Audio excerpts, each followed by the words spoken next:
bukti bahwa semua yang dikehendaki Tuhan itu pasti baik. Bahwa akhirnya tetap ada syariat. Misalnya hasud yang haram, drengki di apa? Haram. Itu syariat.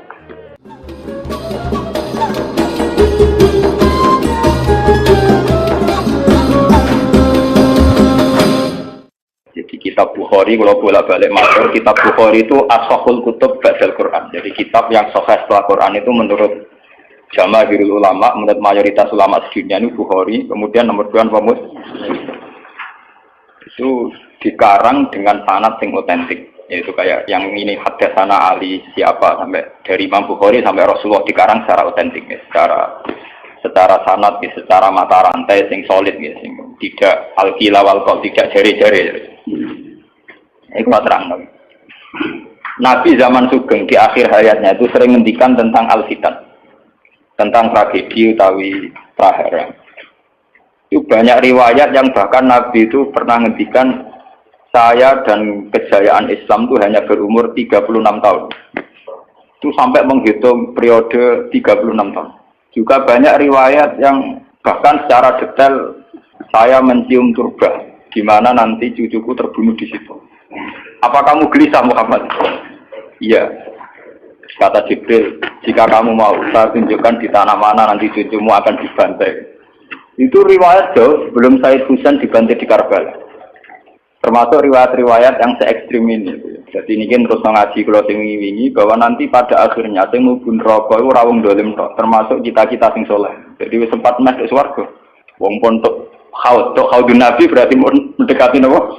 Swarga. Bahkan bagian riwayat haudun Nabi itu fi jannah. Makanya kalau ini cerita, ini kamu salah paham tuh. Orang Khawarij itu soleh-soleh.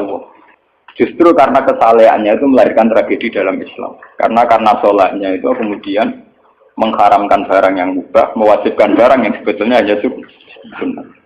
Penyakit yang soleh mesti begitu. Ane jajal awet kayak itikaf ning masjid seminggu, soleh seminggu.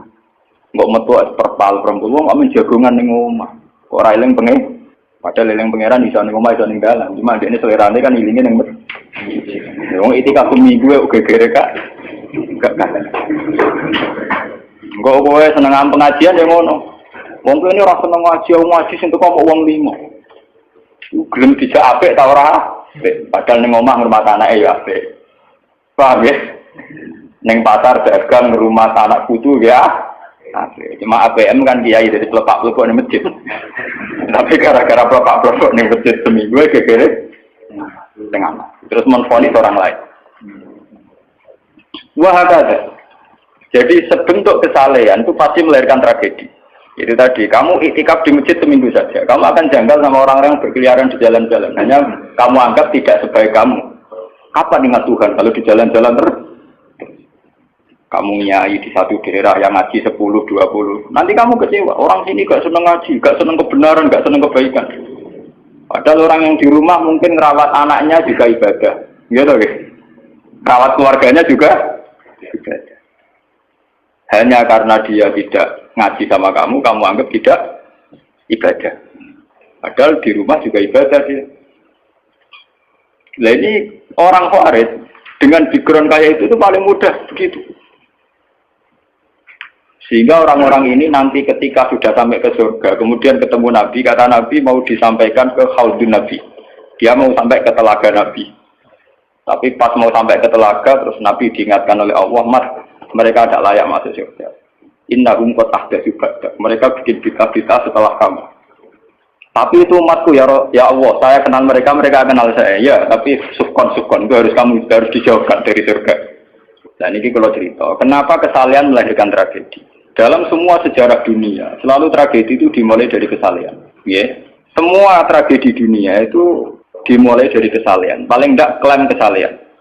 Ya, paling enggak klaim apa? Kesalehan. Karena semua bentuk kesalehan atas nama agama tentu langsung dikaitkan dengan Allah. Bertautan dengan hukum Allah. Kalau sudah kamu yakin itu hukum Allah, tentu kamu dengan mudah akan menghukumi kafir siapa saja yang menentang. Karena kamu anggap melecehkan hukum Allah. Akhir dari itu tentu kamu akan tahlilud dam. Nak ngono wong iku halal darah. Ini rungokno tenan. Karena setiap pelanggaran atas nama agama tentu dianggap melanggar hukum Allah. Sehingga orang yang mengklaim demikian kan mudah mengkafirkan orang lain karena dianggap wali pangeran. Paham ya? Nah, kalau sudah menvonis orang lain berani Tuhan, tentu darahnya dihalalkan. Kayak kasus kaum Khawarij. Sebetulnya saat Ali Muawiyah itu melakukan konflik atau terjadi konflik, saling bunuh, saling perang, kelompoknya Ali Muawiyah saling serang, itu kan tragedi duniawi biasa. Dalam hidup pasti ada gejolak, ada demonstrasi, ya, ada perebutan kekuasaan. Sebetulnya itu kan fenomena sosial biasa. Misalnya kiai drengki-drengkinan, masa kiai drengkinan bakul bakso kan gak mau. Bakul bakso drengki-drengkinannya bakul. Orang malah bakul es rukun. Tidak bisa kamu logika panas musuhnya adem, bakul bakso jejer bakul es rukun. Mereka bar mangan bakso tuku. Tapi bakul es modal adem itu tukar. Mereka saingan, itu nunjukkan nak saingan tak jenis. Mulane kaya aku rada aman. Mergo sing nyaingi aku kudu alime sekali beraku aman. Paling wong saiki kan yo kuatir wis lomba. Padha kelas-kelas ringan kan musuhe ge kelas. Ora kena ngalim ulisan kaliber. Dadi rapati di musuh.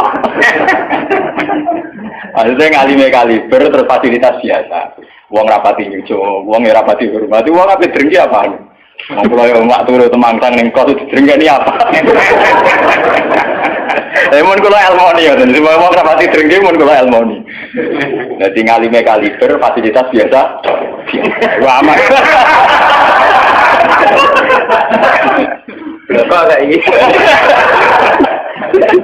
Aman, itu istihad. Jadi untuk menjaga keamanan.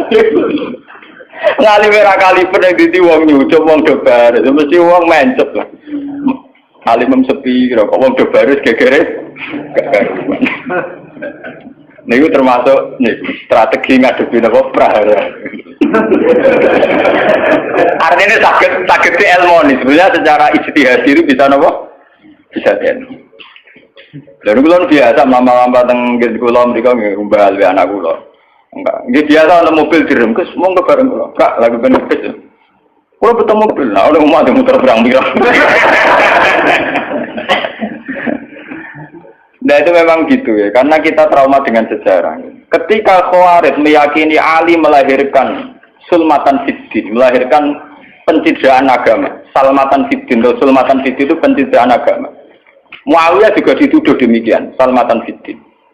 Akhirnya orang Khawarij lewat kelompoknya itu ada sekelompok orang yang ditugasi membunuh Ali, ditugasi membunuh Muawiyah, dan ditugasi membunuh Amr bin As di Mesir.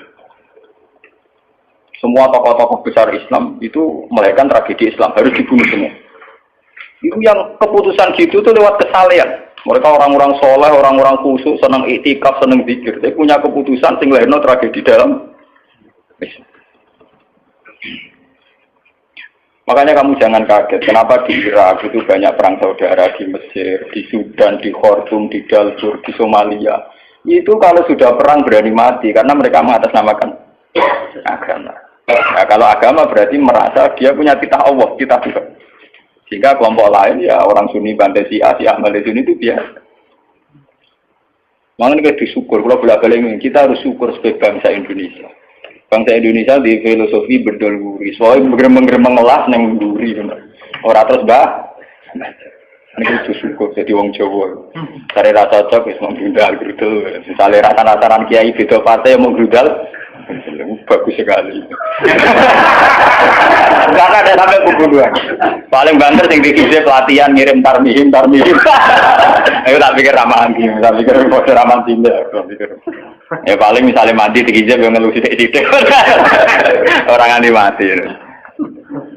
Paham? Semenjak itu tragedi itu tidak dimulai dibunuh non Muslim, tapi dibunuh orang Islam. Semenjak peristiwa Ali Muawiyah. Dulu Umar itu matinya masih keren. Umar itu dibunuh oleh seorang Yahudi, Abu Lulu, seorang Majusi, Abu Lulu al-Majusi. Era Utsman banyak riwayat mengatakan yang membunuh itu banyak yang tidak Islam. Tapi era Ali, Muawiyah sampai Said Husain itu yang membunuh orang Islam semua. Bahkan sulahahum, orang-orang yang kategorinya soleh. Wong soleh macam payah. Baik Madin gue kenal aku ngukumi wong murtad itu biasa. Karena daftar kemurtatan dalam kitab-kitab salaf itu terlalu banyak. Sama kalau ngaji Sulam Taufik, Sulam Safina itu betapa mudah. Orang-orang masuk kategori nomor. Mohon teng pondok kula rata rego ajaran. Wah, ada sing kiai tanglet kula, Gus kok mboten nglebokno ajaran iki pondok jenengan. Lagi bantah aku kok takok. Nak bantah, ya bantah-bantahan, nak takok tak jawab. Ini umum kula perhitung dong, itu memang resiko. Resiko ada takfir. Bukan kitabnya yang salah, kita kalau tidak punya khazanah banyak itu resiko. Jadi kalau baca kitab gitu itu harus punya khazanah yang lain yang apa? Banyak. Sehingga tidak mudah mentakfirkan orang atau memurtadkan. Semenjak Ali Muawiyah tragedi, karena kelompok-kelompok soleh itu menvonis Ali itu murtad atau Muawiyah itu murtad, kemudian diteruskan, kalau gitu halal darahnya, akhirnya dibunuh. Ali ya dibunuh, Muawiyah ya seringkali mengalami percobaan dibunuh. Ya kalau kan nanti cerita tengah sini, jadi Ali hasil dibunuh, yang Muawiyah sebetulnya subuh itu juga dibunuh, tapi pas itu Muawiyah meriang, yang imami itu wakilnya, sehingga yang dibunuh wakilnya. Mulane kalau boleh baca cerita, ning tinggon nek wong kesolen mesti pintu-pintu. Wong kuwaris sih pintu-pintu. Wong ngongkon killer, ngongkon pembunuh bayaran kok tarife ngene. Lah Muawiyah ku sapa? Pokoke sing imami subuh. Ora disifati ciri-ciri spesifik mboten, pokoke sing imami subuh. Lah Muawiyah subuh pria. Nomor wong imam ya dipateni. Wong apa jenenge? Apa itu istilahnya tugas-tugas yang super bahaya kok tarifnya pokoknya sing subuh. Wah, emproh. Wara ini sing piye kotak ta piye ta ngene sing piye. Kemudian polisi itu seketas. Ora tarifnya pokoknya sing imami. Imami ya meriah. Nasibnya apik. Jadi ora pembunuh profesional. Walhasil semenjak itu tragedi dimulai dari takfir. Setelah itu ada era Muawiyah punya anak Yazid. Yazid ada isu dia senang nyabu, senang ngeflek. Dia orang yang nakal saat jadi pemimpin. Orang Islam sholat tersinggung. Wong kok dipimpin wong dolim. Cara orang Islam ekstrem wong kok dipimpin wong ra sholat, wong ra bener kok mimpin wong bener. Akhirnya Madinah bergejolak. Madinah bergejolak ini kemudian banyak yang mervokasi Said Husain supaya ngambil alih kepemimpinan sinten. Sampai nak cerita di tragedi kesalahan. Walhasil Said Husain akhirnya lewat bantuan orang-orang Kufah. Orang Kufah itu saat ini dari wilayah Irak. Ya. Jadi kayak Kufah, Asfahan, terus Nahrawan itu ikut wilayah Irak dulu. Ketika Irak pecah dengan Iran, ikut wilayah apa? Iran. Dulu yang situ semua itu namanya orang dulu kalau bilang itu Kufah sama Basra. Gitu, makanya kalau di kitab-kitab Nahwu semua kitab salah kalau bahasakan kawasan itu, kalau ada kawasan Kufah ya apa? Sekarang di bahasa internasional lebih dikenal Irak semua, tapi kalau dulu orang bilang itu Kufah, Basra, Nahrawan, Asbahan, Khurasan itu kan di kawasan itu. Dan sampai orang-orang Kufah datang ke Madinah. Ya Husain, karena yang dituduh zalim, kita yang nanti di Kufah siap membeat jenengan jadi khalifah, siap dukung jenengan jadi apa? Khalifah. Ini ku mengkudeta kepemimpinan ya. Said Husain sebagai orang senior, beliau konsultasi sama Said Ibnu Abbas. Ibnu Abbas itu pernah paman, karena Ibnu Abbas itu misananya Nabi. Ya, Ibnu Abbas itu kan misananya sinten Nabi. Beliau itu sugeng nanti era Said Husain ya. Ibnu Abbas sugeng nanti era Said Husain. Ketika Said Husain konsultasi sama Ibnu Abbas, dihentikan ini, Yabna Ammi, Al-Kufah la tafi. Sopo sing ape dukung kowe? Tiang Kufah ya Ammi. Wong Kufah atau jujur. Wong Kufah itu bulat gak welet. Al-Kufah la tafi. Wong Kufah nak janji atau nepat. Dulu kayak kawasan Kufah ini sampai kalau cerita sejarah, bin zaman roh.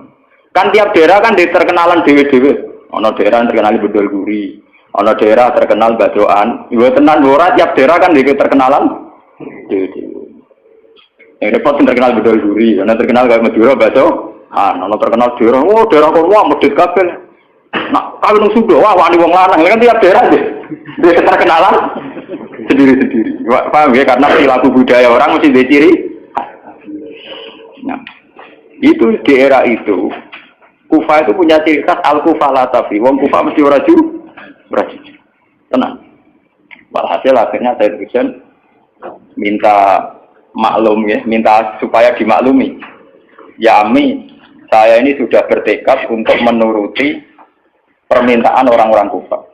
Jadi meskipun paman saya melarang, saya tetap berangkat. Kata Ibn Abbas, ya sudah, kalau itu jadi keputusan kamu. Mulanya Said Husain itu terkenal Said sing brengkel. Mulanya kena dititeni. Said sing turunan Husain, itu rata-rata brengkel-brengkel. Ini kados orang Iran, itu rata-rata Saidnya Husain. Kados Abdul Qadir, kados Said Muhammad itu Al-Hasan. Makanya kalau Said Muhammad itu Al-Hasan, rata-rata karena Said Hasan dulu itu yang punya keputusan amul istima. Jadi tidak mau perang. Sehingga era Said Hasan yang dikatakan amul istima. Tahun bersatunya umat. Era Husain betul. Walhasil wala-wala cerita Said Husain kersok dibawa orang Kufah menuju Irak. Pas sampai Karbala. Itu Said Husain bilang gini sama pengawal-pengawalnya, ini sampai mana? Ini Karbala ya Husain. Saya Husain hadhihi karobun wa balaun. Ini karobun, kesusahan wa balaun dan tragedi ujian. Delalah pasukan yang dikirim Yazid bunuh Sayyid Husain ya pasti muti Karbala. Dan itu yang diperingati orang Syiah di 10 Muharram, yang disebut tragedi Karbala. Makanya bendera-bendera Syiah itu tulisannya ya Husain, karena orang Syiah meringati hari meninggalnya Husain itu jadi hari suci betul. Dari besarnya orang Syiah itu hari tragedi Kabudut Sinten Husain, yaitu di Karbala. Nah kemudian versi cerita itu bulat. Kalau versi Sunni, karena sini model Kiai Indonesia, model versi Husnuzon, itu jari ini pengawalnya Muawiyah itu tidak disuruh bunuh, disuruh konsultasi saja. Cuma mereka overacting bunuh. Sehingga dalam keyakinan Sunni bahwa Yazid itu tidak dosa-dosa amat karena tidak nyuruh nopo. Tapi nak cara Syiah, nyatane mata ini kok dikelah-kelah, mata ini ya mata. Wah semenjak itu lahirlah kelompok Syiah besar-besaran. Siapa yang berbau Yazid, berbau Umayyah harus dibunuh. Kemudian dendam ini dijilmakan menjadi kelompok besar di dunia. Ini Syiah. Ngantos sama. Si Aru nak muji-muji kaya-kaya agama itu dimulai Husain. Nggih. Wes ngono Husain delalah bin Ali. Jadi Nabi Muhammad idola sentrale Ali, terus yang dianggap kesatria prajurit napa? Husain. Sehingga agama versi Syiah itu ya tiga itu.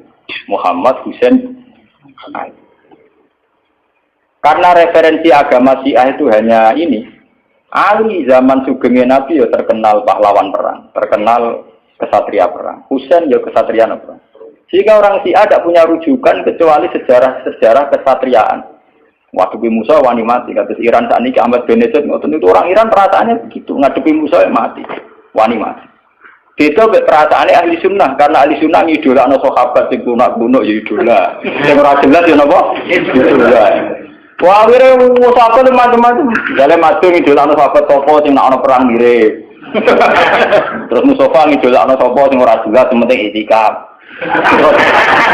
Itu kelebihannya Sunni karena ngakui semua sahabat jika perilakunya variasinya banyak.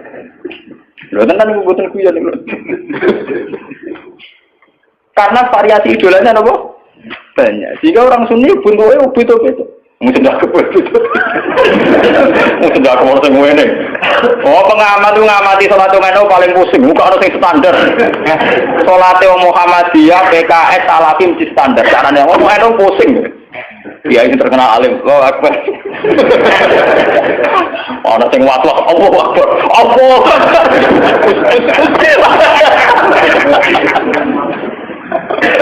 Oh sedekah orang sing ngene, orang sing ngene, orang sing santai, orang sing labine ngancing nono selik. Karena orang Sunni terlalu banyak tokoh idola, karena keyakinan Sunni semua sahabat itu layak diikuti. Iku mbok barokah bolak nek keyakinan wong Sunni iku semua sahabat layak napa? Sahabat macam-macam, akhirnya wong Sunni macam-macam. Itu beda dengan Syiah. Sentral sejarahnya di Husain sebagai martel perang atau kesatria perang. Ali terkenal Al-Qarrar, orang yang reputasinya juga tentang apa? Jika dalam terminologi Syiah itu tidak ada istilah bil hikmati wal mau'izatil hasanah, sing sabar ngadepi musuh sing santun ora mahal tuh. Jawa niku mboten mahal. Paham ya? Ben sampean ngerti kenapa sih acara berpikir demi ana sunni mboten. Mau kiai ku dhisik ning daerah Abangan. Mujite sik sletong ora mahal. Malah ndonga. Wah cerita seputar rawani tok. Seputar sabar, seputar kawan. Jarang kok kiai sundi wani jotosan. Jadi sejarah dengan sabar. Sehingga dalam tradisi Sunni itu tidak ada revolusi sampai sekarang. Beda dengan di Syiah. Libanon pengikut Syiah, Syria ya Syiah. Iran juga Syiah. Meskipun Syiah sendiri punya variasi, kayak Syiah Imamiyah, Syiah Ismailiyah, Zaidiyah, dan sebagainya. Tapi trennya sama, tetap menjadikan Said Husain sebagai sentral. Emang ada nonton TV kan nonton bendera Syiah tulisannya apa? Ya apa? Ya Husain. Nah sama idola kan buatan Husain. Idola Hasan. Said Hasan itu rasa seneng perang. Tapi tuh mau ya kok. Jadi ya Pak Kiai Jawa perang barang. Gerwaman titik, nopo poli. Ya, jadi sejarah berulang. Ya apa-apa. Jadi perang repot. Mau yang mirip perang. Itu cerita. Buat akhirnya setelah era Yazid, kemudian ada dinasti-dinasti. Kemudian era Yazid karena bin Muawiyah disebut dinasti Umayyah. Orang-orang penggemar Husain karena Husain itu mimpi Rasul melahirkan dinasti. Jadi disebut dinasti Fatimiyah. Sebenarnya dinasti Fatimiyah itu bukan dinasti turunan Husain, karena saking cintanya ke Husain mengatasnamakan dinasti apa? Fatimiyah. Ada perang. Hasil wala-wali zaman nanti dinasti Fatimiyah itu puasa. Ketika puasa sempat bikin Al-Azhar. Jadi Al-Azhar dulu itu barokahnya dinasti Fatimiyah. Al-Azhar itu dari kata Fatimah Zahra.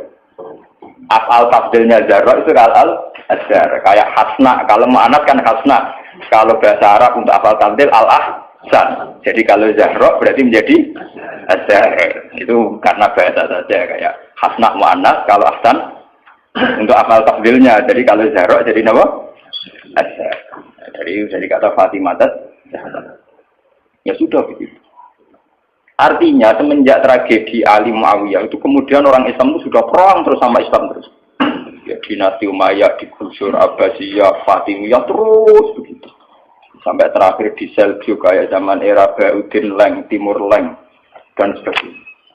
Kemudian agak bersatu saat terjadi perang salib, yaitu disatukan oleh kepentingan melawan Pangeran Philip dari Prancis dulu saat menyerang Baitul Maqdis. Itu ada perang salib satu yang dipimpin Salahuddin bin itu mendingan karena ada musuh. Nanti kadang musuh itu dibutuhkan oleh dari Sayyidina Imam Syafi'i ngendikan musuh yang berpikir lebih apik di bang konco. Kau konco pun arah musuh tukaran musuh dhewe, kancane dhewe. Mana sakjane partai-partai Islam kudu dhewe musuh bersama. Malah juga partai-partai dhewe Islam kah? Islam kah. Jadi mesti kalau di Indonesia dijajah Belanda ya sepakat, pokoknya sementing waktu diusir. Beda agama, beda partai musuh Belanda. Jadi rana Belanda, rana Jepang ya usir-usir. Itu sejarah. Mulai dulu trennya sejarah begitu. Nah, semenjak itu sudah disebut fitnah. Kalau sudah fitnah itu la tusibanna alladziina dzalamu minkum.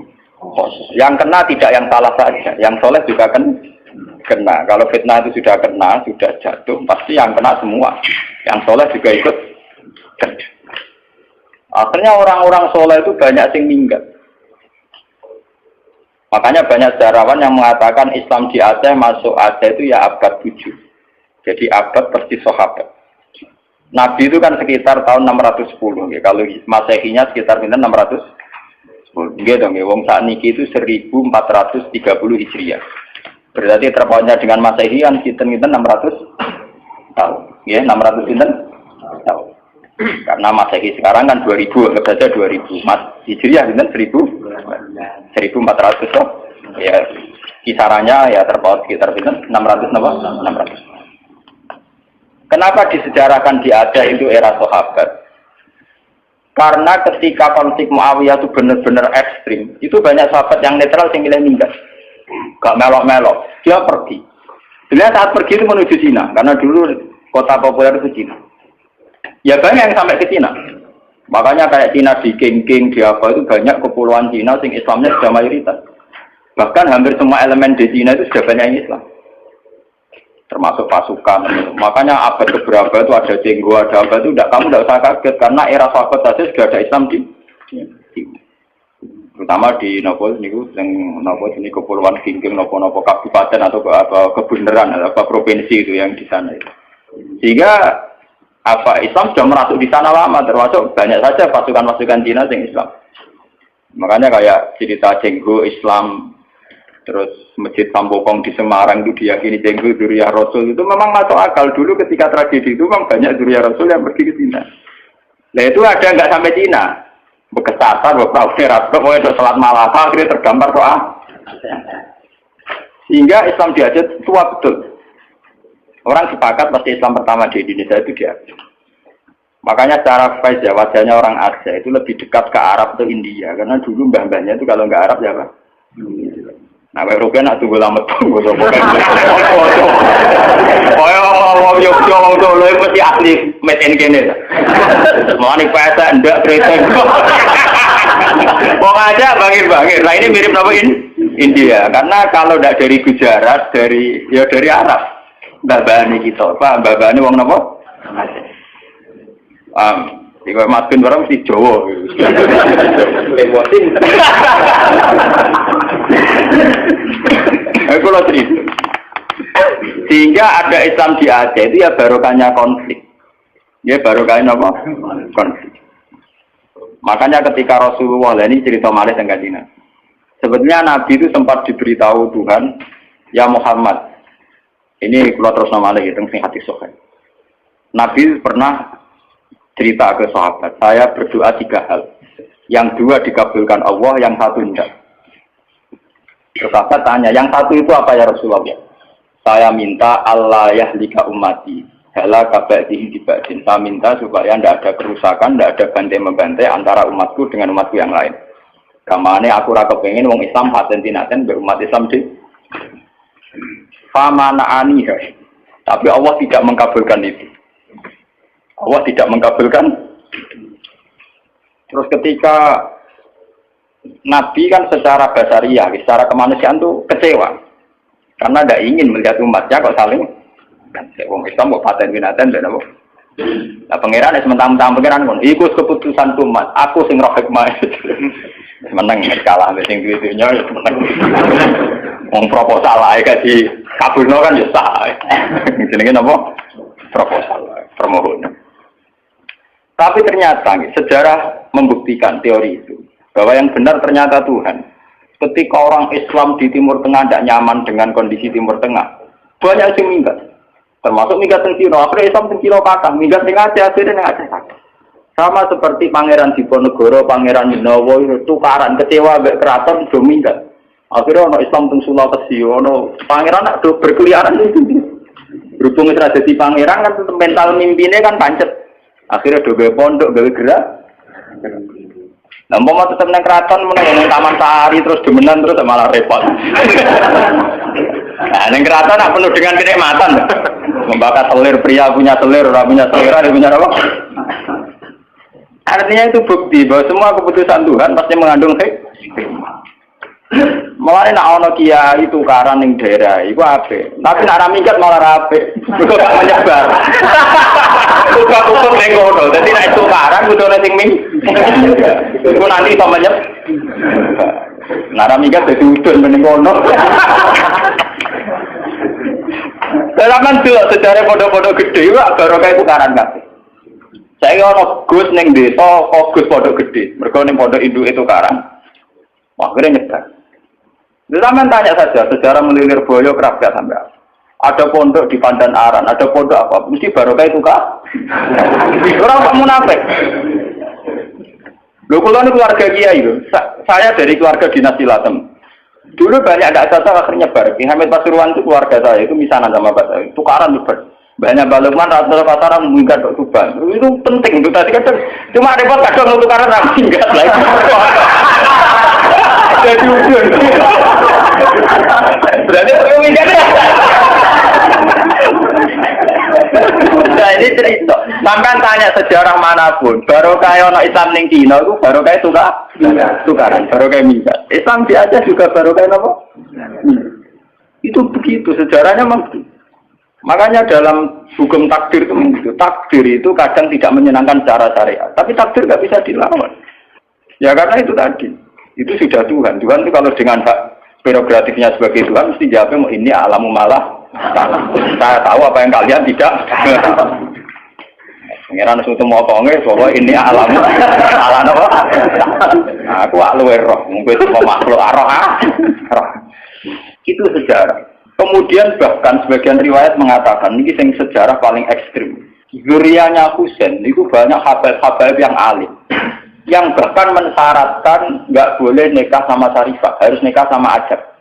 Makanya banyak saya kasus bin Yahya bin Bafadol atau Belfake itu banyak yang segak rai saya jelas. Orang ini, saya kadang rai Cino, ya kayak Senghu barang itu. Saya pernah ditanya, apa mungkin Senghu Durya Rasul, tapi rai ini kok Cino? Meripati ya sih, sikit. Dulu ketika banyak pembantaian karena orang memburu Duriyahnya Husain, ya sejarah itu kan kayak film-film Cina. Karena takut zuriyahnya Husain itu nanti melawan, mengkudeta, banyak orang yang berburu zuriyahnya Husain mau dibantai. Sehingga untuk mensiasati itu, banyak yang harus kawin sama orang non-Arab. Dan ini pesek atau keriting, pokoknya serah ketara Arab. Paham? Sehingga banyak zuriyah Rasulnya yang sudah secara wajah, secara postur sudah ada kayak zuriyah Rasul. Padahal silsilahnya jelas sampai Nabi. Itu dulu bagian dari strategi menghindari pembantaian. Makanya kamu jangan kaget. Misalnya istrinya Sari Hudatua Cina, Putri Sempo Cina. Cina kok nak sampai dok kajian. Saya itu ngajak kurang, ngenteni dikandani. Itu sejarahnya memang begitu. Memang disengaja dulu dari babahnya apa? Artinya ya mungkin tuh kalau pesek turunan Nabi. Nah, keturunan Nabi keluarganya Nabi. Nah, keluarga yang ngebawa Nabi Jahal Abu Lahab barang.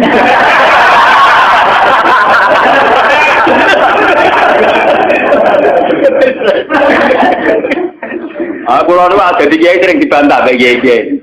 Kalau akan darah ini ngaku coba gak sunat kiai dibantah. Coba sunat Nabi kok. Jadi Gus gak sunat karena ya. Kon tak aku. Maksudnya jiran sih. Gak cara kowe Abu Jahal coba. Terus coba ada pula coba. Nah ya coba Nabi tok Abu Jahal pula kenapa? Lah sampean delok ning film-film Arab kok ngoten. Bajingane coba. Dibaca ngene apa? Oh manene pakaiane. Lah nak salat itu kate Nabi mergo Abu Jahal gak to. Salat sunah Nabi yo salat iku. Mergo Abu Jahal gak tau napa? Coba Abu Jahal kenapa? Coba. Agak. Ora delok versi film, versi tenar apa padha. Lama lan aku misalnya Islam ukur orang Islam dijahat orang Juban, kiai dijahat. Cara akhir orang Juban, aku lama. Aku ada kena delok film. Wong Juban di ngono. Ya men Juban di kono kok. Wis pakai. Enak. Jadi tak angen-angen dina iki bener Gus, tapi ngoten niku cara salah paham. Seneng ngamuk wedi salah paham ya. Dari kalau cerita itu tragedi-tragedi itu namanya fitnah. Tapi jangan kira kalau fitnah itu kemudian buruk, enggak. Makanya ketika Allah Ta'ala wa nabiyukum bisyarri wal khairi apa? Fitnah. Semua itu hanya uji. Itu akan berlalu secara baik-baik. Tidak ada apa. Itu sudah sunnahnya Tuhan. Akan berlalu secara baik-baik. Jarang ana wong mapan mergo duwe tuan yang baik. Mergo nak tuan yang baik menina bubukan akhirnya bojaku cengeng. Apa wong disio-sio keluargane dadi wong kuat, wong mandiri akhirnya suka. Jadi ada wong suka baru kae disio. Jarang juga barokah di nina bubukan. Itu nunjukno kadang di tuan jahat itu barokah. Mereka kersane pangeran, kita tidak mungkin nyari atmo jahat, jahat kok disari atmo. Tapi berapa orang yang mandiri mergo di sini si tonggo utang ra oleh ra dipercaya? Ya. Lho kowe ora usah nentang hikmah pangeran. Pangeran sing dudu coba tentang. Paham ya? Jadi drengki itu ya orang arah jadi syariat, tapi baru kayak drengki ya luar biasa. Nah, saya ini konsumen itu baru kayak drengki kafe, onong di toko, tak kali drengki ke toko, kafe ke toko, akhirnya barang murah. Mereka sing kompetisi akeh, sing untung konsumen. Kowe ngaji mak suwe aku, lha ora terang. Ada pangeran nggak semokong, ngerti tentang Kanjeng Nabi ngajak nomor permohonan sing aneh-aneh. Mas, kowe roh aku pengen. Ini alamu malah apa? Makanya ngaji ini harus sampean menjadi tahu. Kenapa fitnah itu kita takut. Tapi ya jangan nganggap itu tragedi segalanya. Ini biasa-biasa mawon itu sudah sunah. Lah kenapa cirinya Allah tidak ingin bahwa umat Islam dibunuh oleh non-muslim? Ini wonten sejarah ya. Ketika Kanjeng Nabi minta itu tidak dikabulkan, kemudian sejarah terbukti demikian. Yaitu misalnya Ali dibunuh oleh orang Khawarij, Said Husain dibunuh oleh pasukannya ya, terus sampai ke Demak Bintoro. Arya Penangsang mantine mbek pangeran apa? Sutawijaya napa sinten? Panembahan Cina. Ya begitu. Sejarah di Demak Bintoro sampai sekarang. Kenapa begitu? Tuhan itu ternyata itu menyangkut gengsi. Kata Allah, aku malah ra ikhlas. Nak kekasihku dipateni mbek musuhku. Ada podo kekasihku. Terus podo ke teori wong Jawa. Kowe nak dhe anak pitu, ditabuki tangga ora trimo. Tapi nak sing nabuk kakake, cek luwih trimo, ditabuk kakake dhewe. Tapi wong liya kowe malah rae. Mulai disia-sia bertua ora apa-apa. Dibang disia-sia wong liya. Ternyata itu luwih masuk akal dari pangeran. Akhirnya Kanjeng Nabi sadar, tangan-tangan nggih Gusti. Artinya luwih masuk akal, disia-sia barang dhewe. Kowe dia anak disia-sia kakak nyanyi adik dan sebaliknya kowe luwih gampang timbang disia-sia wong. Mesti ra terima. Sopo wani misaya anak. Tapi nak kakake misaya adik kan yo ngono lho, Cuk. Itu detail sekali di kitab ini, itu dikarang oleh kitab ulama-ulama kaliber mulai kados sinten Ibnu Khaldun kayak Imam Tobari termasuk Imam Bukhari. Itu sejarah begitu sampai sekarang. Kowe ora usah Rasulullah, partai Islam pirang-pirang nggo dadi sitok nu piye ora iso wis sunah pangeran ya kudu tukar. Lah tapi gara-gara tukaran berapa kiai yang punya kegiatan? Monggo partai sitok berapa kiai yang nganggur? Karena enggak pengurus partai. Gara-gara partai pirang-pirang berapa ribu pengangguran itu dokter? Mergo partai akeh rebutan dadi pengurus karena butuh pengurus akeh. Banyak orang enggak nganggur. Tetap pinter pangeran kowe.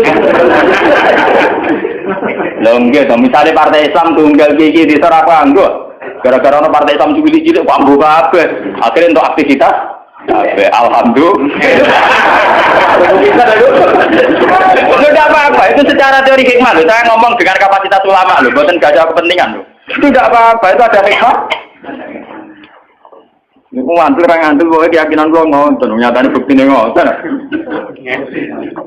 Apa mengkiri bukti, mengkiri kersane sinten? Pengen, tidak bisa.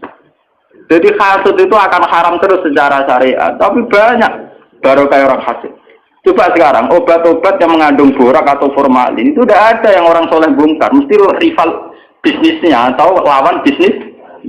Gak ngarang untuk Masjid Mustafa iso bongkar sindikat narkoba, sing iso bongkar yang lawan sindikat narkoba. Iya betul. Apa iso bongkar orang. Iya betul. Pangeran warai mana agar tua kok anak-anak ben Nabi jawab ini alamun apa? Takoi malaikat tak wong paling parah pangeran. Jawab pangeran ini anak alamun ala apa? Apa ora apa aku aja. Itu bukti bahwa semua yang digedaki Tuhan itu pasti baik. Bahwa akhirnya tetap ada syariat. Misalnya hasud yang haram. Dengki di apa? Haram. Itu saya. Ya begitu ya ada apa-apa. Haram mungkin tetap haram. Mana kalau di guyonan Gus, kalau nanti kita ke itu ya. Kados makan kewan-kewan sing bahaya kok ada haram kena apa? Sale mangan ulo ada haram dari bangsa. Ya biyen aku itu mau apa nanti haram. Ya bukan dihalal kan malah lontek malah ra ono kewan berbisa. Beda sih. Ya misalnya tikus halal kan gak ono wabah tikus kan. Ya beda jawab. Kadang ya orang takwa sih kurang ajar, aku kurang mesti takwa. Padahal Tuhan itu punya strategi itu yang menjaga ekosistem di alam raya ini ya karena itu. Umpama ora ana tikus, ora ana ula, ora ana apa. Misale populasi tikus itu terus banyak ngalahi jumlah manusia kok gambaran fiksi-fiksi film barat. Opera manusia kalah. Lah nek ulane mbok entekno ora ono sing mangan tikus. Nanti populasi tikus luwih akeh timbang manusia, entek itu malah kok. Napa? Tapi kan pahala lo kudu tak pangan lho, jumlahe ku luwih akeh mergo ora ono sing mangan. Wis kadung luwih akeh kowe sing dipangan. Itu memang repot ya, menyangkut hal-hal begitu itu memang repot. Tapi semenjak ngaji ini sampai anak bahwa ternyata Islam di Aceh sampai Cina, bahkan sampai teng Samarkandi, Tashkent, teng Bukhara, Azerbaijan, Tajikistan, itu dulu itu barokahnya konflik semua. Bahkan ada Islam di pedalaman-pedalaman semenjak Islam di Demak Bintoro Mapan, kemudian mulai pangeran-pangeran konflik, kemudian menyebar. Ada yang moh nenggone keraton jadi resi. Ono sing dadi ulama, ono sing dadi pangeran di kampung-kampung. Makanya kayak Diponegoro sejarahnya dia bikin gerakan. Kemudian perilaku hidupnya dintakna nggo nulis takrib. Makanya termasuk yang dikenang beliau punya tulisan tangan apa? Takrib. Nah, muga dekne nyaman ning keraton nak malah ning Taman Sari. Jadi ono hikmah minggat terus jadi ulama. Jadi itu maksud itu sudah hikmahnya Tuhan. Bagi kalau terpakai nah ini sing niku guyon ini sing bakat sing ekstrim. Kembali lagi. Lah kenapa orang-orang Khawarij, orang-orang soleh itu kemudian secara kriteria masuk surga harusnya masuk surga karena mereka sholat, mereka soleh, mereka ibadah. Tapi ketika mendekati Haudur Rasul, ya mendekati Haudur Rasul, pas diundang Nabi mau masuk haud, dielingno pengiran mat innahum qad ahdatsu ba'da.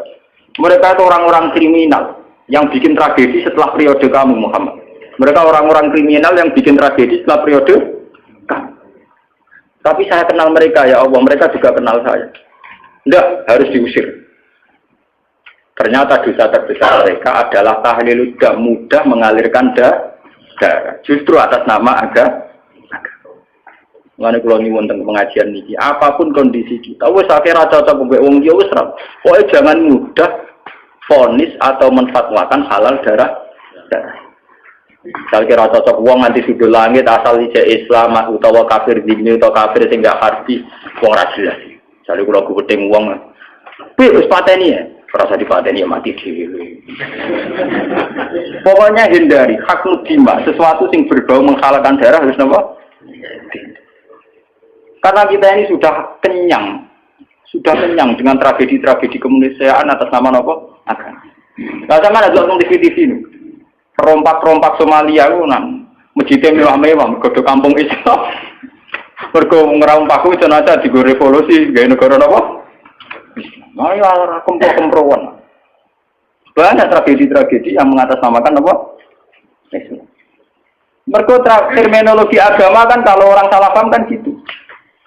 Cara bahasa dunia rampok, misalnya dalam bahasa agama disebut ghanimah. Engkau cara terminologi dunia mengatakan itu bojone wong, cara agama kadang diarani amat. Artinya apa? Agama bisa menjelma menjadi anarkis di tangan orang-orang tidak tanggung jawab. Paham ya? Karena ada kesamaan istilah. Enggak tuh, sekali diarani ghanimah, makanya wong liya oleh bisa, lho enggak masalah. Paham ya? Sehingga mereka ya makanya banyak cerita-cerita ekstremis Islam yang kemudian berversi polisi pernah garong di toko emas ini, pernah ini itu. Karena mereka sekali meyakini satu keyakinan, nganggep muniku goni. Ngeri. Misalnya pemerkosaan terus dianggap amat repot. Ada kerusuhan Mei itu sampai kerusuhan. Itu kan repot. Makanya nggih kula setuju model Islam sing familiar, Islam sing sederhana. Kula mati-mati mboten seneng Islam sing aneh-aneh, sing ekstrem. Anu kula salat sunat yo rapati ya, kula seneng Islam sing umum, pokoke Islam minimalis. Kula nganti mati seneng. Kula nek ada bojo kula, aku ora seneng kok, misale bus warga perkara kakean salat sunat ora seneng. Selain kesel yo repot. Aku ben mlebu swarga iku mergo pangeran niku bahak Islame kok sederhana, iku apik kok jaga stabilitas. Ya jaga apa? Kok repot. Marudin rahmat Allah Jembar ambus warga kok syaratnya kok repot. Nah, kadung rahmat Jembar ambus warga sing syaratnya mini.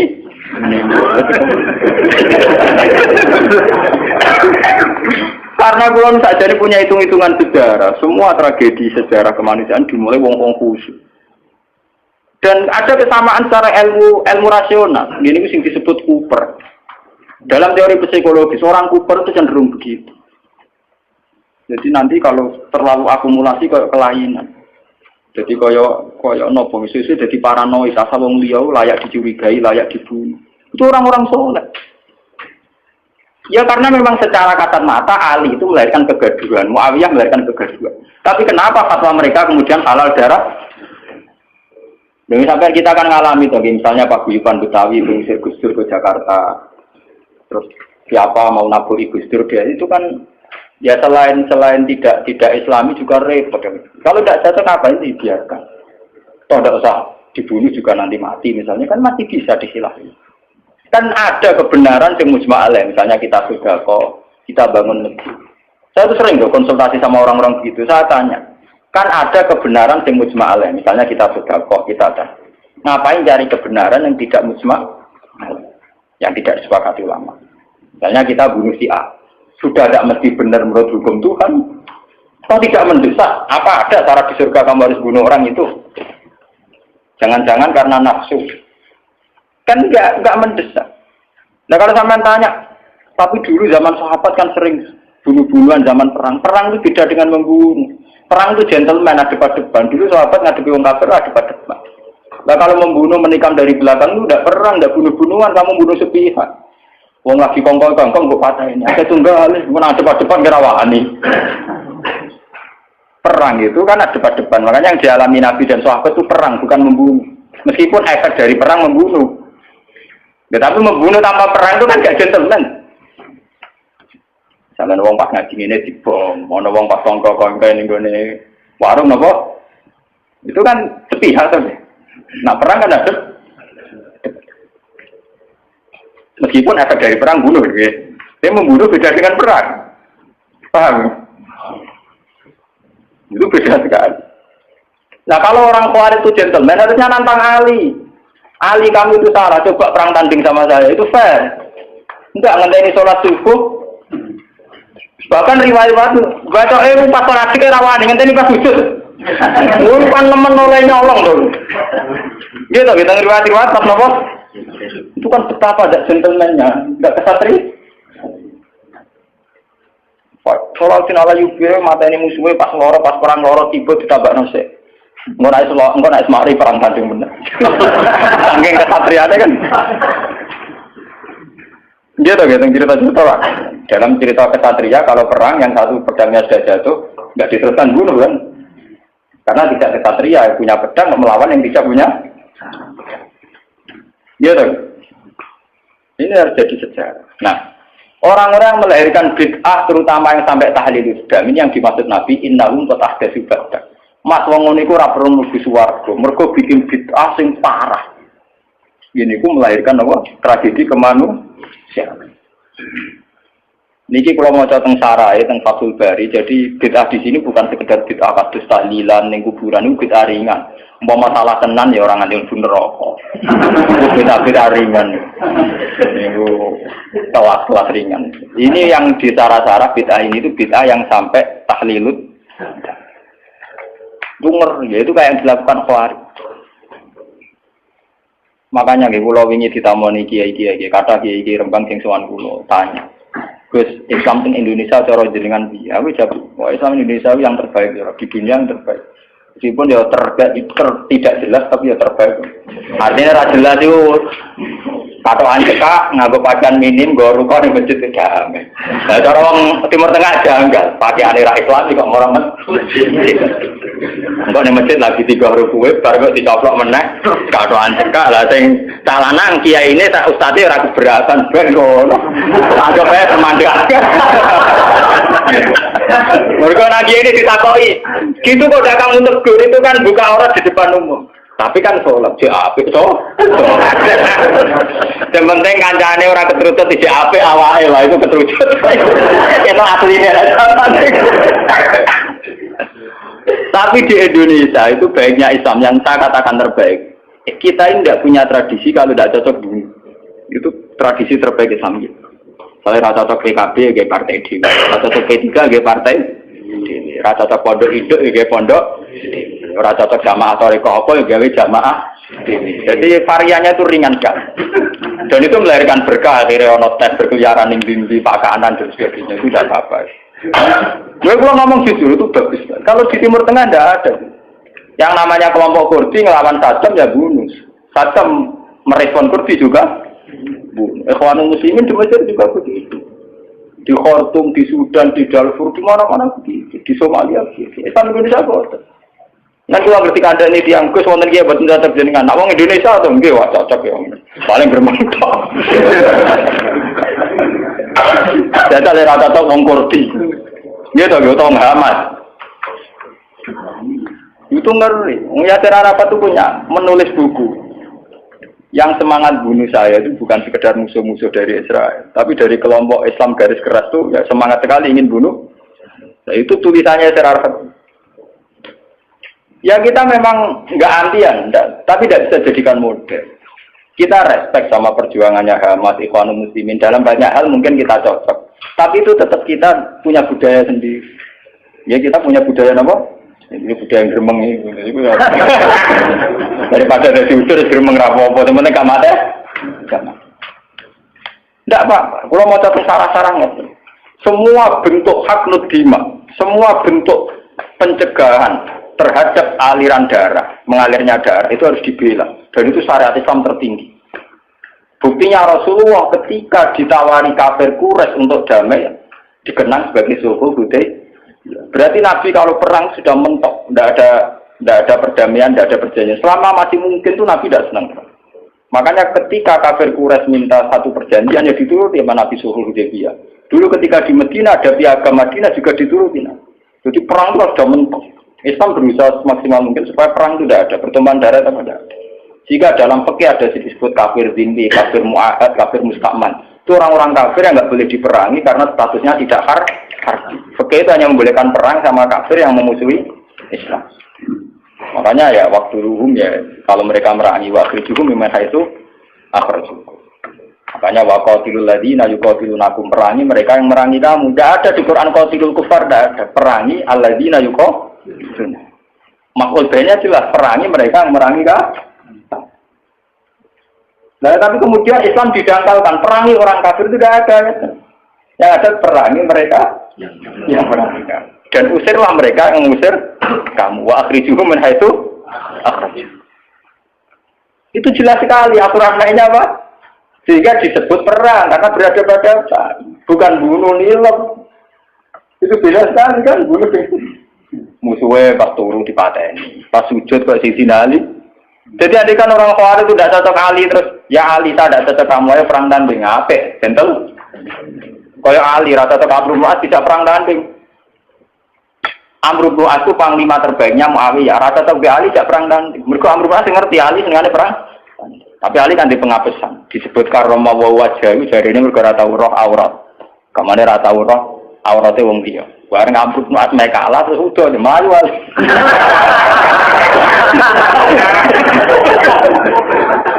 Ya nanti tahu deh, gue tenang orang. Tapi dari konsep pulau kurang ajar, berarti nggak terus. Nah ini kok pelani bergabung, roh aku waktu dari tahu roh. Berarti tetap tahu roh. Melaju bergodari roh, berarti ya tahu roh. Tetap tahu roh, setelah itu arah roh.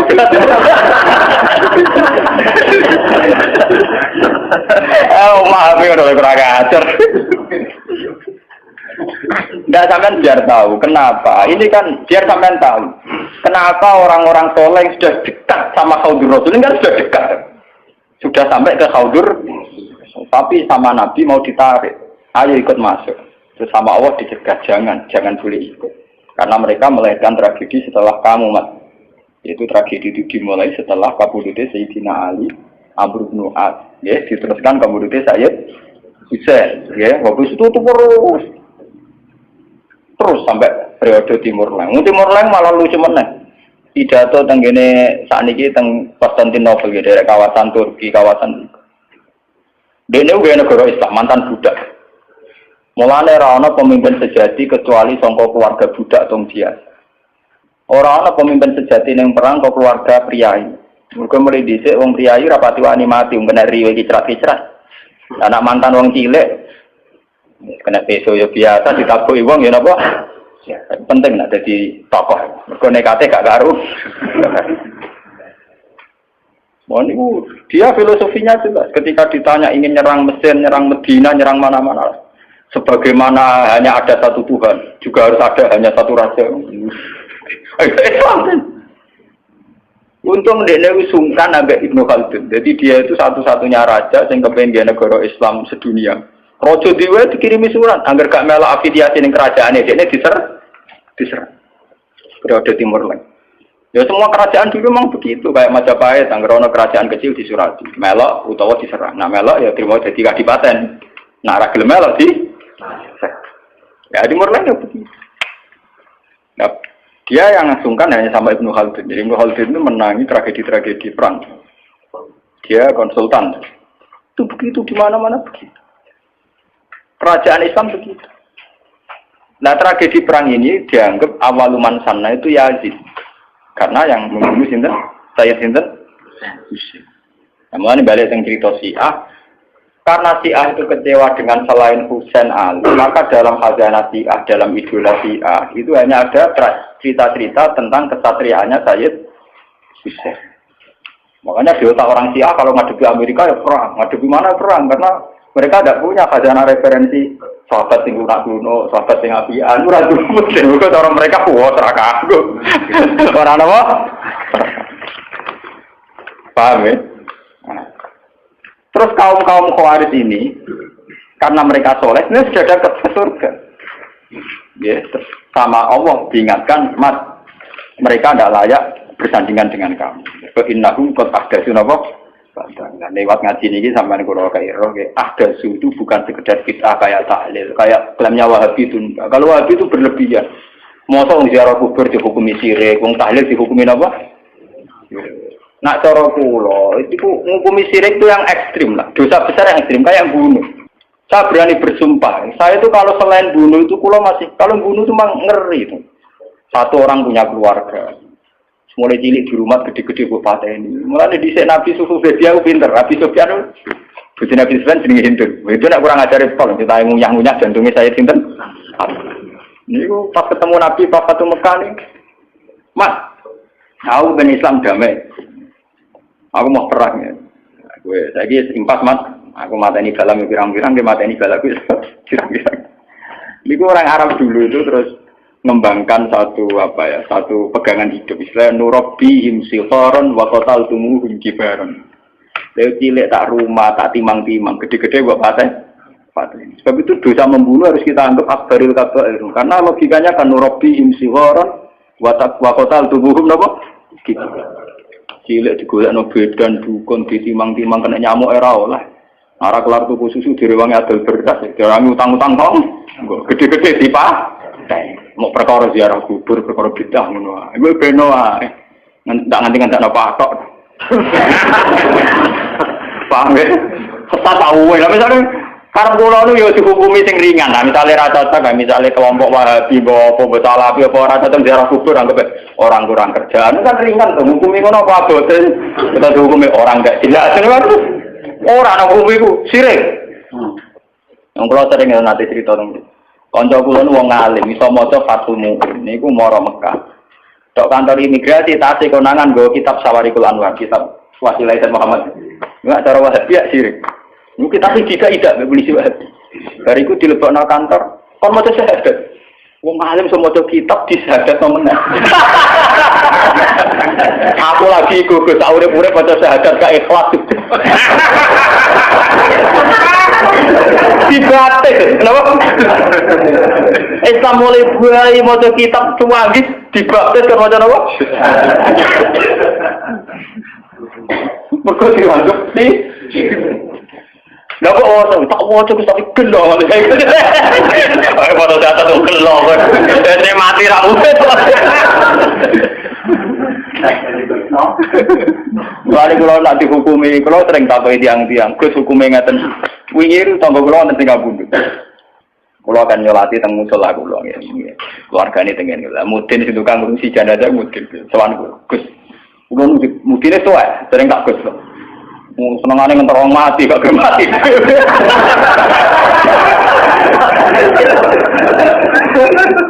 Kakek ora kalah kulo, sering sowan kulo. Niku kanca-kancane bapakne. Dereng dipanggil kok. Gak usah mati aku lah emor dadi mudin iki mati malah lara. Malah ora ono sing naut kan. Seneng jo kiai niku lho, mergo bagian talqin tak bagian ndekne kula mboten ate purun talqin. Pertama tak darani wis bae ngene piye. Jadi tak kandhani. Kabeh aku mudin mari nganggur. Tapi kula kan suwen, keluargane kondo. Engko jatah sangu gak mudin. Ini tanggal tenggu Gus. Wonten tonggo niku nak salat niku madhep ngetan sak desa namung setunggal mbok aliran kepercayaan mbono niku cara jenengan sepudi jek nak mati sakniki pun tuwa niku disolati napa mboten nek jenengan takoki salat ra salat ku jeringan penting aja takoki sirik ta ora ning arep wong akeh lho nggih kata ngomong sing semangat darani sirik nggih kan aku paling ra semangat darani hukum sirik ambek ra ana salat era salat ringan. Saya menghukumi rasa solati, maksudnya rasa solat buat anak, ya bentuk. Karena keekstriman itu memang nyun saya itu tidak sependapat dengan Wahabi itu. Wahabi itu paling gampang pakai terminologi ini sirik, ini sirik itu. Boleh bilang aja kayak ahli sunnah. Ahli sunnah itu kan ringan kalau menghukumi orang. Gendul, fase itu kenapa? Gendul. Jadi arah tasak baik uang, tak ada uang tukang zina hukumnya be fase gendul. Dan kayak gampang. Wong tukang dino, wah BTS lonte, pokoknya dia mau ngomong sirik, akhirnya di istilah wakai, malah ada istilah stok istilah wakai. Mereka dari bahasa sirik, dari bahasa apa? Oh, PSK, oh lonte, jadi hukumnya apa? Ya lonte orang hukumnya apa? Wong tukang maling penjara, mau nggak jelas itu. Tapi bosan, pokoknya dosa sirik, kamu dosa apa? Sirik. Padahal lagi hukum sirik itu keputusannya Tuhan ekstrim mergo inna wa la yafiru ayusrokan apa? Taruhane sirik dosane ra kena disebut. Lah nek dihukum liyane sirik kan mlebu wae biru maduna. Lumayan. Lari jawab ora ngoten. Nek sampean takokane urusan salat cara salat, iku tak jawab gampang. Nek keyakinane sampean semen ra gelem nyolati ora usah salat. Bukan keseluruhan anu jenengan, nah jenengan dimenyolati kalau nggak nyolati nak pesen, nah kan ringan, nah ringan cocok kok. Wah aku jadi kiai yang fatwane yang bagian ringan. Aku tadi nak teng daerah-daerah saya kadang misalnya sisa-sisa aliran Darmagando, aliran Kejawen, macam-macam atau sekuat atau sehingga setelah ada Islam pun ya masih banyak. Dulu itu kayak agama Shinto di Jepang, terus di Iran sendiri ada Asdajirda, ada agama Ahroman Yazdan itu dulu kan menjadikan matahari itu tolok ukur. Karena matahari itu adalah dianggap sinar dunia. Makanya sejarah Ibrahim melawan kemusyrikan yang kaumnya, falamaro asamkan apa? Bazikotan, melawan penuhanan matahari. Nah dalam teori kayak di Jepang, di mana-mana itu kan matahari dianggap sentral. Sehingga dulu itu ukuran sholat itu yang ngadep matahari atau tidak. Ini sejarah. Paham ya?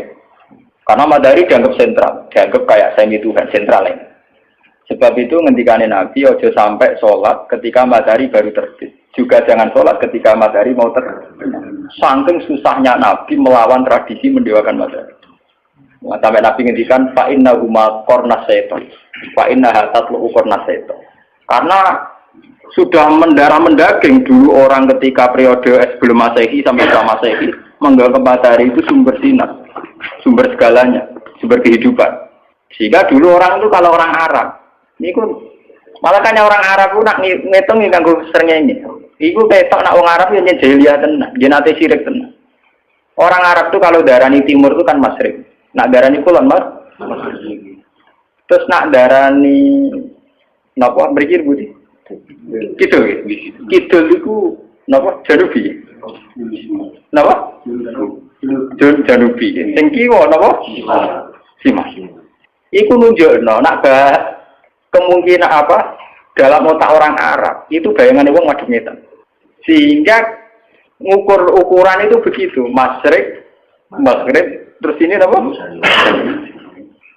Mereka mau bayangan wong Arab ku madhep ngalor tong itu jadinya enggak begitu. Kok balen iki. Umpama wong Arab bayangane madhep ngalor ngeten maksud kula. Itu kan berarti sini itu kenal Maghrib, sini kenal Maghrib. Tapi wong Arab kan carane ngukur kan begini. Jika sana punya nama Maghrib, sana punya nama Maghrib. Terus ini itu tidak punya nama. Namanya ini jadi bisa mana kok?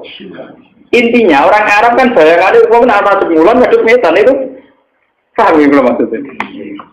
Artinya mereka menghadap matahari kan? Nah, menghadap dalam sebelum ada agama tentu dengan arti nyembah atau mendewa. Paham ya? Paham ya? Itu sejarah. Jadi nganti bahasa Arabnya ketok dimulai kok bayangan wong madhep ngetan. Ya madhep pinter. Mulane Islam antipati ono salat kok. Wae medune srengenge utawa wae surupe. Utawa wae srengenge ning tengah. Lho Nabi sing dilawan ku ukuran srengenge kan. Kau oleh sholat pas sering metu, surup ya oleh pas di tengah-tengah. Ya, mana kalau seneng kalau kepada ulama itu aku sing rapati sholat tiga. Aku semangat tuh malah tengah itu aja nggak setan. Umur kalau itu nggak, umurnya kadang-kadang pada dia ini tak itu, secara syariat nggak, tak itu, dasar cocok. Ini pun nunjuk betapa yang namanya matahari itu dianggap sentral. Jika sisa-sisa aliran-aliran kepercayaan yang dewakan matahari itu banyak. Ya, ini bersamaan roh sejarah. Sebab itu Nabi juga melawan dengan cara itu. Zaman Nabi Ibrahim ngoten falam maru asam sabaji wa tangqala hadza rabbi hadza akbar. Ketika era Nabi Muhammad ngaramno salat fil awqat al makruha, batasannya matahari semua. Alasannya Nabi napa? Fa innahuma tatlu'u qarnat. Iku bareng ngambek selerane setan. Cara iki iku ana manane iku pas setan ngetokno sumune, ngetokno kedikjayaan. Jadi setan memprovokasi manusia, delok oleh pentingnya matahari. Delok oleh betapa matahari menjadi sentral kehidupan. Delok oleh matahari sebagai yang segalanya. Nah, karena matahari itu diposisikan demikian oleh wasa itu setan, orang terus menghadap matahari. Pas menghadap karena belum ada agama tentu dengan arti menyembah atau mendewa. Nah, Islam itu jangan sampai mirip-mirip kayak itu. Nah, caranya mirip gak? Oh, coba sholat. Ada gue ngopi, tandung nggak empuk, pokoknya. Paham ya? Jadi orang gunanya santri-santri yang gereja rokokan. Bencorongmu yang haram Allah. Mau haram liane ya pirang. Cara baca pulang lah. Pulang tetap rokok. Lah jare mu'i rokok haram, malah ku sing haram ra rokok tok bodoni yo haram ndok haram. Wis biasa ku kawari haram. Wah, malah parah. Sing haram ra iku tok. Pak, ya kena aliran-aliran sesat iki, Pak. Paham ya, jadi lewat ngaji ini sampean ngerti. Jadi saya mohon ya. Kalau ngaji bertaruh tenan di depan Tuhan, kalau istikharah, kalau pikir, kalau bikin paket ini, kalau istikharah, kalau pikir. Memang bid'ah itu tinggal satu saja lah, kita harus jauh, yaitu gampang tahlilut. Terus tak sampai standar gremeng ya lah. Nara cocok di gremeng itu ngerasani ngajak bola-bola, itu ringan-ringan. Kali rasa cocok mertua mantu, wah rasukah, wah jelas, itu kan ringan tuh. Misalnya sampai kiai partai ini itu, maksudnya biar kok malah partai. Maksudnya raja, saya raja lah orang melangakoni kan jelas. Kamu sing ngelakoni ya jelas hitung-hitungan itu.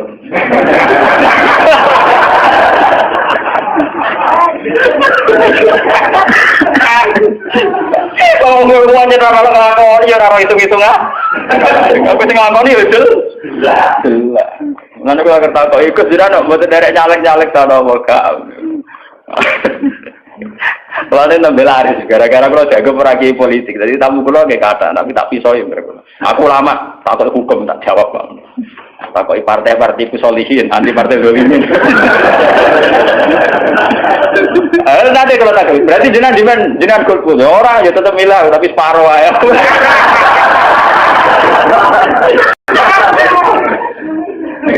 Tahu?